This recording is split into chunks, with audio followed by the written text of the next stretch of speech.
ಸನ್ನಿಪಾತದ ಸನ್ನಿವೇಶದಲ್ಲಿ ನಮಗದನ್ನು ನಿರೀಕ್ಷಿಸುವ ಅಧಿಕಾರ ಹಕ್ಕು ಇಲ್ಲ ಅಂತ ಕಾಣುತ್ತದೆ.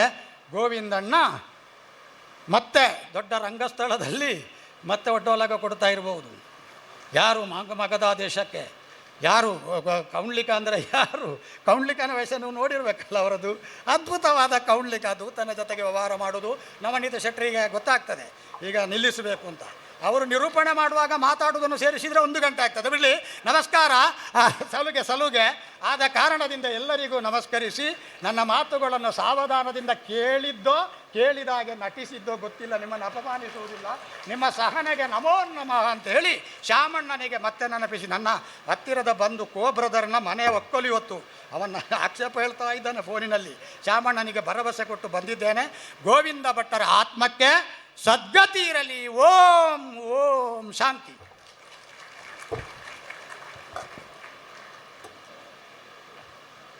ರಾಷ್ಟ್ರೀಯ ಸ್ವಯಂ ಸೇವಕ ಸಂಘದ ಹಿರಿಯ ನಾಯಕರಾದ ಕಲ್ಲಡ್ಕ ಡಾಕ್ಟರ್ ಪ್ರಭಾಕರ್ ಭಟ್ರು ಉಪಸ್ಥಿತರಿದ್ದಾರೆ. ಅವರ ಉಪಸ್ಥಿತಿಯನ್ನು ಮಾನಿಸುತ್ತಾ, ಧರ್ಮಸ್ಥಳ ಯಕ್ಷಗಾನ ಕೇಂದ್ರದಲ್ಲಿ ಅನೇಕ ಗುರುಗಳು ಶಿಕ್ಷಣ ನೀಡಿದ್ದಾರೆ. ಕುರಿಯ ವಿಠಲ ಶಾಸ್ತ್ರಿಗಳು, ಪಡ್ರೆ ಚಂದುವಣ್ಣನವರು, ಗೋವಿಂದ ಭಟ್ರು, ಕೋಳ್ಳಿಯೂರು ರಾಮಚಂದ್ರಾಯರು. ಈ ಪರಂಪರೆಯಲ್ಲಿ ಕೋಳ್ಳಿಯೂರು ರಾಮಚಂದ್ರಾಯರ ಶಿಷ್ಯ ಜಯಪ್ರಕಾಶ್ ಶೆಟ್ಟಿ ಪೆರ್ಮೊದೆ ಅವರಿಂದ ನುಡಿ ನಮನ.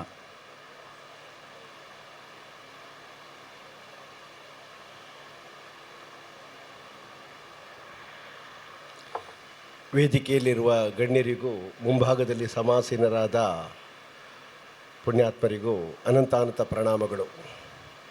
ಇವತ್ತು ಸಂಪನ್ನಗೊಳ್ಳುತ್ತಿರುವಂತಹ ಕಾರ್ಯಕ್ರಮ ಡಾಕ್ಟರ್ ಕೀಲಾರು ಗೋಪಾಲಕೃಷ್ಣಯ್ಯ ಪ್ರತಿಷ್ಠಾನದ ವತಿಯಿಂದ, ಅದಕ್ಕೂ ಶತಶತ ಪ್ರಣಾಮಗಳು. ಪೂಜ್ಯರಾದಂತಹ ಗೋವಿಂದ ಭಟ್ಟರ ಬಗ್ಗೆ ಮಾತಾಡುವುದಕ್ಕೆ ನಾನು ಎಷ್ಟು ಅರ್ಹ ಅಂತ ನನಗೆ ಗೊತ್ತಿಲ್ಲ. ಯಾಕಂದರೆ ಅವರು 50 ವರ್ಷ ದಾಟಿದ ಮೇಲೆ ನಾನು ನೋಡಿದ ವ್ಯಕ್ತಿ. ಅವರೊಟ್ಟಿಗೆ ವೇಷ ಮಾಡಿದ್ದಿರಬಹುದು, ಆದರೆ ಬಹಳಷ್ಟು ನೆನಪಿನ ಹಾಗೆ ಇರುವ ವೇಷ ಏನು ನಾನು ಮಾಡಿದವನಲ್ಲ. ಆದರೂ ಈಗಲೂ ನನಗೆ ಕಾಣುವುದು ತ್ರಿಶಂಕು ಸ್ವರ್ಗದ ಕೌಶಿಕ ಋಷಿ. ದೇವೇಂದ್ರನ ಹೊಡೆತಕ್ಕೆ ಒಳಗಾಗಿ ಕೆಳಗೆ ಬೀಳುತ್ತಿರುವಂತಹ ತ್ರಿಶಂಕುವನ್ನು ಆಧರಿಸುವುದಕ್ಕೆ ಅವರು 2 ಕೈಗಳನ್ನು ಮೇಲೆತ್ತಿ ಹೀಗೆ ನಿಲ್ಲು ಅಂತ ಹೇಳುವ ಒಂದು ಸನ್ನಿವೇಶ ಈಗಲೂ ನನಗೆ ಕಾಣುತ್ತದೆ. ಬಹುಶಃ ಯಕ್ಷಗಾನ ಪ್ರಪಂಚವನ್ನು ಆಧರಿಸುವುದಕ್ಕೆ ಇನ್ನೂ ಆ 2 ಕೈಗಳು ಹಾಗೇ ಇದ್ದಾವೆ ಅಂತ ನಾನು ಭಾವಿಸ್ತೇನೆ.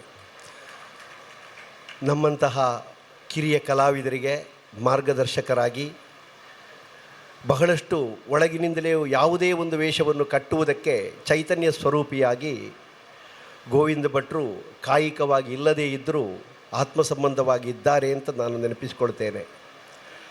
ಗೋವಿಂದ ಭಟ್ರು ಇನ್ನೊಂದು ಗರ್ಭದಲ್ಲಿ ಮತ್ತೊಂದು ರೂಪದ ಮಗುವಾಗಿ ನಮ್ಮ ಯಕ್ಷಗಾನಕ್ಕೆ ಕೊಡುಗೆಯಾಗಿ ಹುಟ್ಟಿ ಬರಲಿ ಅಂತ ಕೇಳಿಕೊಳ್ಳುತ್ತಾ, ಪುಣ್ಯಾತ್ಮರು ವಿಷ್ಣುವಿನ ಪದ ಸೇರಿದ್ದಾರೆ ಎನ್ನುವ ನಂಬಿಕೆಯಲ್ಲಿ ಶತಶತ ಪ್ರಣಾಮಗಳನ್ನು ಸಲ್ಲಿಸುತ್ತಾ ನನ್ನ ವಾಕ್ಯಕ್ಕೆ ಪೂರ್ಣ ವಿರಾಮವನ್ನು ನೀಡ್ತೇನೆ.